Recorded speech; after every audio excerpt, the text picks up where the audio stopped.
Joshua 5. Now when all the Amorite kings west of the Jordan and all the Canaanite kings along the coast heard how the Lord had dried up the Jordan before the Israelites until they had crossed over, their hearts melted in fear, and they no longer had the courage to face the Israelites. At that time the Lord said to Joshua, "Make flint knives and circumcise the Israelites again." So Joshua made flint knives and circumcised the Israelites at Gibeath Haraloth. Now this is why he did so. All those who came out of Egypt, all the men of military age, died in the wilderness on the way after leaving Egypt.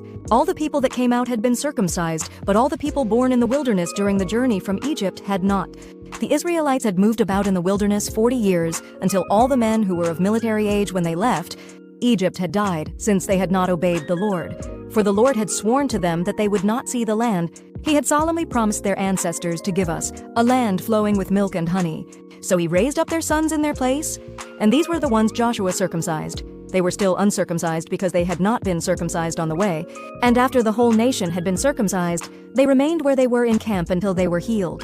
Then the Lord said to Joshua, "Today I have rolled away the reproach of Egypt from you, so the place has been called Gilgal to this day." On the evening of the 14th day of the month, while camped at Gilgal on the plains of Jericho, the Israelites celebrated the Passover. The day after the Passover, that very day, they ate some of the produce of the land, unleavened bread and roasted grain. The manna stopped the day after they ate this food from the land.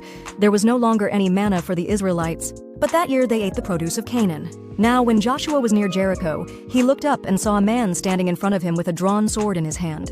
Joshua went up to him and asked, "Are you for us or for our enemies?" "Neither," he replied, "but as commander of the army of the Lord. I have now come." Then Joshua fell face down to the ground in reverence and asked him, "What message does my Lord have for his servant?" The commander of the Lord's army replied, "Take off your sandals, for the place where you are standing is holy." And Joshua did so.